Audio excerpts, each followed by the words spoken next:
mais quoi. Bon, ça marche. Bon, j'irai un peu vite comme ça, si tu veux, au moins on peut. Tu auras le temps de réviser après. Ouais, ça va. Du coup, pour la question 1, tu as mis quoi? J'ai mis ACD. La réponse était ABC. Donc, Ok. pour la B, elle est vraie. H2O est un assemblage d'atomes. C'est dans tout le premier cours. Il y a un tableau avec la différence entre atomes, molécules, etc. Et donc, dans les exemples, ils te disent que l'eau est un assemblage d'atomes. Et du coup, la D, elle est fausse. Uniquement quelques espèces chimiques peuvent exister sous forme solide, c'est faux, parce qu'ils disent que toutes les espèces peuvent exister sous les trois formes, solide, liquide et gaz. Mais des fois, on ne les voit pas sur notre Terre à nous, parce qu'il y a certaines conditions physiques qui font qu'on ne peut pas les voir. Mais sinon, toutes les espèces chimiques peuvent être sous ces trois formes. Ok. Du coup, pour la question 2, tu as mis quoi? ACDE. C'était A, B, C, D. Du coup, la B, elle est vraie. Ça, c'est le tableau. Je ne sais pas si tu vois le tableau avec force intermoléculaire et force intramoléculaire. Ouais, Et ouais, tu as je les vois. différents. J'ai pris ce tableau-là et j'ai fait un peu des mix. Du coup, l'encombrement stérique, Mais je sais pas c'est pourquoi vrai. j'ai mis la B fausse. En fait, C'est c'était juste vrai. un exemple. Si tu visualises le tableau, cette question-là, tu ne peux pas te louper. Ouais. Et c'est bien de le savoir quand même parce que ionique, métallique, covalente, c'est tous intramoléculaires. Ah ouais, j'ai mal lu la E. Ouais. Du coup, voilà. En plus, là, c'est bien que tu aies fait le QCM dirigé parce que c'est moi qui ai fait l'écurie de jeudi en UE3. Et il y Ouais. a des trucs qui se ressemblent. Donc, normalement, tu vas cartonner. Ah ben, j'espère. Du coup, la 3, tu as mis quoi? Du coup, moi, à 3 j'ai mis BCDE. C'était CDE. La B, elle est fausse parce que pression, c'est égal à force sur une surface. Donc, c'est inversement proportionnel à la surface. Ah, Pardon, ok. la pression P est égale à F sur S. Du coup, la pression est proportionnelle à la force, mais inversement proportionnelle à la surface. Ok. Si tu as des questions, n'hésite pas, hein. Pour la 4, tu as mis quoi? J'ai mis Banco. Ouais, c'est ça, c'est Banco. Bon, ça, c'est une question un peu facile, mais bon, c'est bien de savoir différencier quand même fonction d'état et variable d'état. Ouais. Pour la 5, tu as mis quoi? Euh, En fait, je l'ai pas fini. J'avais mis déjà A, B, C. Je crois que la D, elle est fausse. Et la E, dans un système tout transfert qui n'est pas du travail, c'est de la chaleur. Je pense qu'elle est vraie, la E. Elle est vraie, mais il y a un piège. En fait, chaleur, c'est le Ah symbole ouais, ouais, U et pas ouais. W. W, c'est travail. Ouais, c'est ce que je me dis, ouais. Et en fait, j'ai inversé les parenthèses. Mais sinon, c'est ça, c'est ABC. Ok. Et la D, elle est fausse parce que dans un système fermé, il n'y a pas de variation. Ouais, c'est ce que je me suis dit, ouais. Voilà. Donc, Et à pour partir la de là, 6, alors la 6, du coup, la A, elle est fausse ok. parce que dans le premier principe thermodynamique, donc premier montre une équivalence entre le travail et la température. C'est faux, c'est une équivalence entre le travail et la chaleur. Ouais. Moi, je sais que pour me souvenir des principes, etc., je connaissais mes lettres. Du coup, je savais que c'était équivalence WU, donc travail-chaleur. Ou tu sais, tu peux te faire des mots ou quoi si tu y arrives. Ok. Et tout le reste, c'est vrai. Donc là, c'est lors d'une transformation spontanée réversible, la variation d'entropie est inversement proportionnelle à la température du système. Donc pour la C, la formule, c'est delta S, donc le delta de l'entropie, la variation d'entropie, est égale à la variation de chaleur, donc delta Q sur T, la température. Là, si tu Et valides. j'ai une question. Oui, vas-y. Irréversible, du coup, c'est quoi? Quand c'est J'arrive jamais à faire irréversible, la différence. en fait, la différence, c'est dans la variation. Il y a des deltas. Je me souviens plus de la formule pour irréversible dans le cours. Mais si tu veux, tu pourras, si tu as mon WhatsApp, tu m'envoies un message et je regarderai dans le cours et je te répondrai si tu veux. Ça va, merci. Donc, on passe à l'autre ou t'as des questions? Je ne sais pas si tu as lu le. Non, non, c'est bon. Ok. Pour la 6E, je l'avais trouvé dans les questions des étudiants. Donc, la liaison hydrogène est plus forte que la liaison de Van der Waals. Ouais, c'est vrai, mais du coup, elle est moins faible que tous les autres. Mais oui, Ouais, voilà, c'est ça. Et dans des prochains cours, je ne sais pas si vous les avez fait encore, mais il y a des moments où ils vont vous reparler de ces liaisons et des forces, etc., laquelle est plus forte que laquelle. Et du coup, c'est bien de le voir maintenant, au moins, Ouais. tu auras un peu d'avance. Du coup, la question 7, il n'y a que la A qui est vraie. Donc ça, c'est dans le cours liquide, gaz et solution. Il y a toutes les formes, quand on passe d'un gaz à un solide, d'un solide à un liquide, etc. Il y a des termes pour chaque passage. Donc là, en fait, j'ai fait un peu des pièges sur chaque terme. Donc la B, c'est faux. C'est l'inverse. En fait, c'était la A qui était vraie. Ouais. Après, pour la C, Vaporisation, non, c'est pas. C'est c'est liquide quoi? gaz. Solide devient gaz, c'est quoi Ah oui, d'après toi? ouais. C'est une sublimation. Pour la D, elle est fausse. Lorsqu'un gaz devient solide, c'est quoi le terme? Lorsqu'un gaz devient solide, c'est. J'hésite entre fusion ou condensation. Mais je crois que c'est condensation. Ouais, c'est condensation solide. Quand un gaz il devient solide ou liquide, c'est condensation solide ou condensation liquide. Ça, Ouais, celui-là, c'est pas le plus dur. Et la sublimation, c'est lorsqu'un solide devient gaz, c'est ouais, l'inverse. c'est ça. Et là, pareil, donc on parle de solidification lorsqu'un solide devient liquide. Non, c'est une fusion. Parce que solide devient liquide, ça ne peut pas être une solidification, c'est l'inverse. C'est lorsqu'un liquide devient solide, la solidification. Ouais. Alors, pour la 8, du coup, est-ce qu'il y en a que tu veux faire un petit peu ou on continue comme ça et Non, on c'est les bien lit comme ça, ensemble? hein. Allez. Du coup, là, pour la 8, c'était ABE. Ouais, je me disais, Donc, la A était vraie déjà. ouais, Parce que, la B, mais elle est vraie il y a des aussi. pièces qui tombent sur homogène, mais non, c'est hétérogène. Ouais, c'est tout le temps. Ça, c'est des termes qui sont super importants. Et là, je les ai tous mis. Mais par exemple, des fois, si j'avais mis la transition de premier ordre, deux points sont hétérogènes chaotiques, ben, il manque des termes. Ça, c'est Ok. important parce que Breuzer, il aime bien vraiment les définitions complètes. Ouais. Du coup, Mais par exemple, dans la C, le phénomène de ouais, surfusion se rencontre uniquement dans la condensation, c'est faux. Mais ouais, c'est c'est quoi faux. déjà? C'est de la solidification. En gros, moi, je Ok. retenais l'exemple, tu sais, que même quand il n'y a pas de germe, ça peut glacer quand ça atteint le point de surfusion. Ouais. Du coup, en fait, je savais que c'était forcément de la solidification vu que ça devenait de la glace. Ok. Moi, je retenais cet exemple-là qui disait que un certain stade, à une certaine température, quoi qu'il arrive, ça se resolidifie. Du coup, tu sais que c'est une solidification. Bah oui, du Les coup. exemples, parfois, ça t'aide à retenir parce que c'est plus concret. Et du coup, la D, elle est fausse aussi. Donc, la surfusion ne concerne que le passage de l'état solide à l'état liquide. C'est faux, c'est d'état liquide à l'état solide, vu que c'est une solidification. Ok. Liquide solide. Voilà. Et la surfusion est un cas particulier de métastabilité. Ça, c'est le terme connu, du coup, qui définit la surfusion. Du coup, pour la 9, les réponses vraies, c'était A, B, D, E. Donc, la C est fausse. Une transition ferromagnétique est une transition du second ordre.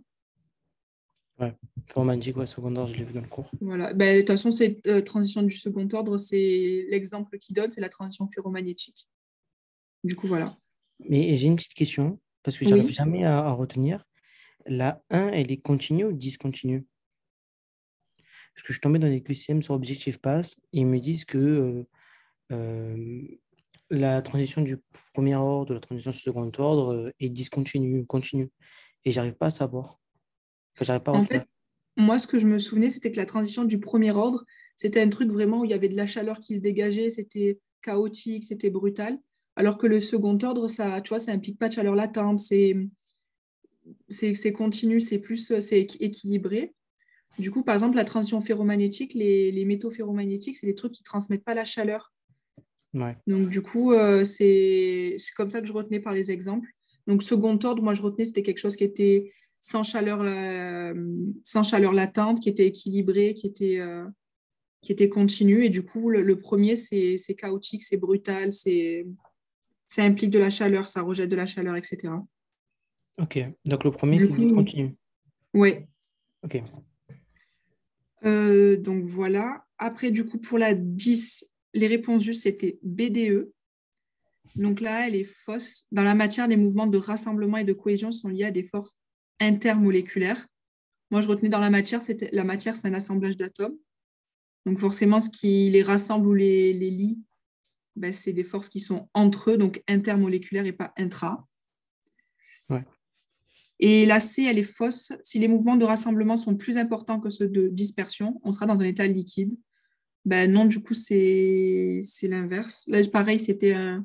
Tu sais, il y a dans le cours, les toutes premières pages, Ouais, oui, je me rappelle. En tu as fait, ça.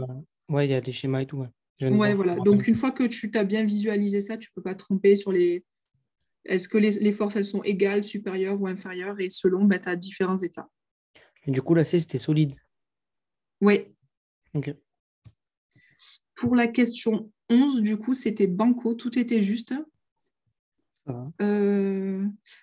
Pour la C et la D, en fait, c'était l'exemple qu'ils donnaient, donc sur le sérum physiologique. Le sérum phy, c'est, tu sais, ce qu'on met dans les yeux, etc. Ouais. Et donc, en fait, c'est de l'eau avec du NaCl. Et souvent, l'eau, c'est le solvant, donc on ne peut pas se tromper. Le solvant, c'est le véhicule. Et le soluté, c'est le corps dissous. Du coup, quand souvent, enfin, moi, je savais que l'eau, c'était le solvant, souvent.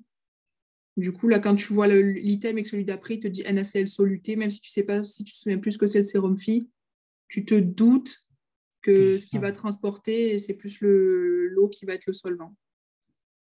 Ça va. Des fois, tu sais, tu n'as pas les exemples où tu ne te souviens plus, mais avec de la logique, tu peux t'y retrouver un petit peu. Donc, la 12, du coup, les réponses justes, c'était ACE. Donc, du coup, une solution micromoléculaire, c'est entre 1 et 10 angstroms. C'est plus petit qu'une solution colloïdale. C'est la plus petite, d'ailleurs. Et la D, elle est fausse. Pour les suspensions, on parle de phase dispersante. Donc, les phases dispersantes, c'est le véhicule. Et le phase dispersée, c'est particules. En fait, j'ai inversé les parenthèses pour celle-là. Ah, ok. Donc, tu m'as dit 10%, c'est véhicule. Dispersante, c'est le véhicule. Retiens, c'est comme le solvant, c'est un peu ce qui transporte. Donc, ce qui te disperse, ce qui t'emmène d'un point A à un point B, c'est le véhicule. Et ce qui est dispersé, donc ce qui est transporté, c'est la particule. Après, la E, c'est important aussi à savoir, c'est une définition importante. Donc, la fraction molaire est le rapport entre le nombre de moles de soluté sur le total de nombre de moles dans la solution. Ouais. Je sais pas si c'est bien de le rappeler. Là, on a presque fini. Si tu as des questions, n'hésite pas, même sur d'autres cours. Donc, la 13, du coup, c'est une question sur la spectrométrie. Dan m'a dit que vous les avez fait les cours. Voilà, on a fait les deux. Ouais. Donc, je ne sais pas si vous avez eu le temps de les réviser encore ou pas. Oui, oui, j'ai déjà révisé. Bon, parfait. Ben, Enfin, à du coup, moitié, mais ouais. la seule réponse vraie, c'était la D. La Donc, D, ok. la spectrométrie est l'étude de la distribution, de l'amplitude ou de la puissance d'une grandeur en fonction de la vitesse. C'est en fonction de la fréquence. Ouais. Moi, je me souvenais, c'était une onde. Donc, onde, c'est souvent fréquence. Vous allez le voir aussi dans les IRM. Donc là, la définition, pareil, dans le UE3, toutes les définitions, elles sont importantes. Donc là, j'ai inversé un mot. Pour la B, donc, les rayons gamma sont les rayons les plus énergétiques et ont donc la plus grande fréquence. Non, c'est faux. Énergie et fréquence sont inversement proportionnelles.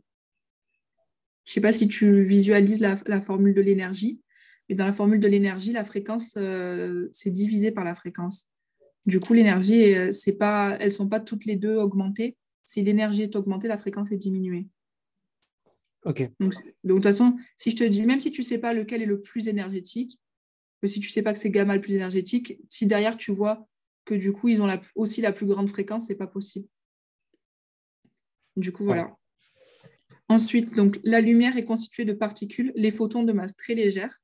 Ça, c'est faux. Les photons n'ont pas de masse, ils ont une masse nulle. Ah ouais, putain. Ok. Donc ça, c'est un peu piégeux. Après, du coup, pour la D, donc elle est vraie. L'intensité lumineuse est proportionnelle au nombre de photons absorbés ou émis en fonction de la longueur d'onde.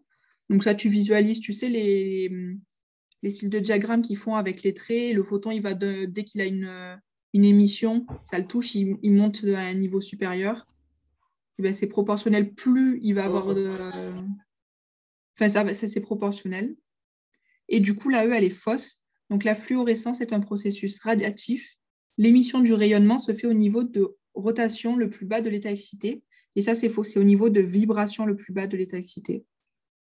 C'est à Ouais, V0 qui j'ai se déjà tombé retrouve. dans ce piège, ouais. Voilà, du coup. Ok. Après, pour la 14, c'était ABDE.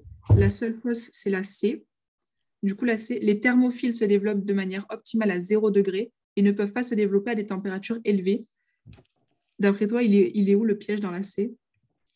Alors, attends, ainsi, les thermophiles se développent dans la manière optimale à zéro et ne peuvent pas se développer à température élevée. Thermophile? Mais Ouais, c'est ça. thermophile, c'est justement. La température. Ouais, ils aiment la température. Bah oui. Fil, c'est aimer Ils et peuvent se développer thermophile. du Donc, coup. Et ça, c'est un piège enfin, ça, c'est une erreur qui est dans le cours Medibox. Je ne sais pas si tu utilises Medibox. Ouais, oui, j'ai mis du box. Et ben, si tu regardes dans le cours, je l'ai fait exprès parce que du coup, le piège, enfin, il y a cette erreur dans Medibox. Quand tu vois le passage sur les psychrophiles et les thermophiles, et les cryophiles, parce que du coup, là, le vrai terme, c'est cryophile, et ben, à la fin, juste avant de passer à l'autre page, je te l'enverrai si tu veux, et ben, ils disent thermophile au lieu de cryophile. Ah Mais du oui, coup, c'est ouais, je me faux. rappelle. Ouais, je l'ai vu. Et ben, ça, c'est faux. Ça doit être une erreur de celui qui a écrit le cours.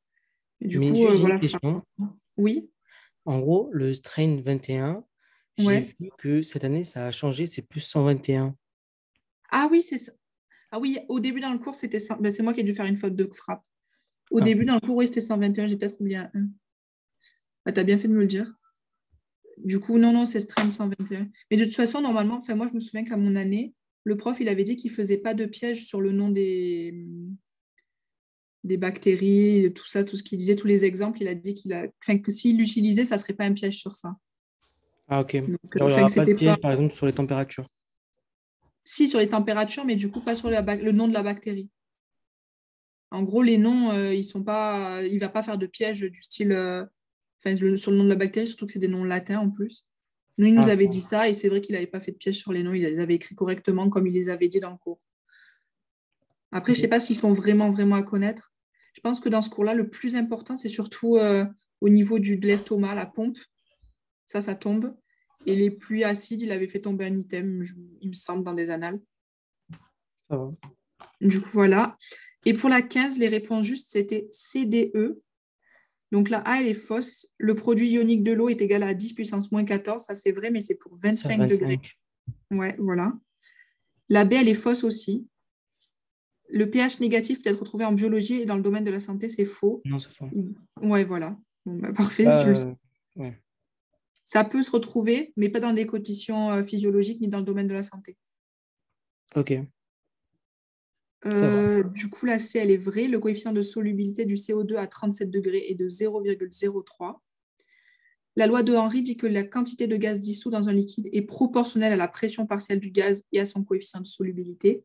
Ça, c'est la définition. J'aurais pu faire un item faux sur ça, mais là, j'ai tout mis vrai. Mais celle-là aussi, elle est à connaître, la loi de Henry. Comme la loi de Gay-Lussac, loi de Charles et tout, toutes celles-là, elles sont toutes à connaître les définitions, parce qu'il y a plein de pièges possibles. Et le pH sanguin normal varie entre 7,38 et 7,42. Ben, ça aussi, c'est vrai. C'est des valeurs à connaître. Ok. Du coup, voilà. J'ai Est-ce juste que une tu as petite des... question. Vas-y. Vraiment, c'est un de deux. Est-ce que tu as un moyen mémotechnique pour vraiment tout ce qui est loi d'Henry, loi de Gay-Lussac et tout? À chaque fois, je tombe dans les Ah, pièges et on tout. m'en avait donné un, mais je me souviens. Moi, je sais que j'avais une mémoire visuelle, donc je m'étais fait un post-it. Et par exemple, je me souviens plus des. Tu vois, je m'en souviens plus déjà. Mais par exemple, le Gay-Lussac, je te dis n'importe quoi, c'est vos pressions constantes et température proportionnelle à autre chose.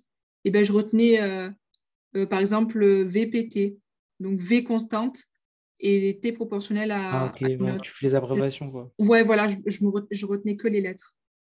Ok, ça va. Je vais essayer. Fais-toi un petit post-it si ça fonctionne avec toi. Et en vrai, une fois que tu l'as vu, tu le vois, tu le vois, tu le vois. Si tu as une mémoire visuelle, et ben, tu vas t'en souvenir comme ça. Ça va, super. Ben voilà. Bon, ben, si tu as d'autres questions, tu peux m'envoyer des messages sur WhatsApp, il n'y a pas de souci. Et Ouais, du coup, ben, à bientôt pour l'écurie. ça va, ben merci beaucoup. De rien. Bonne journée.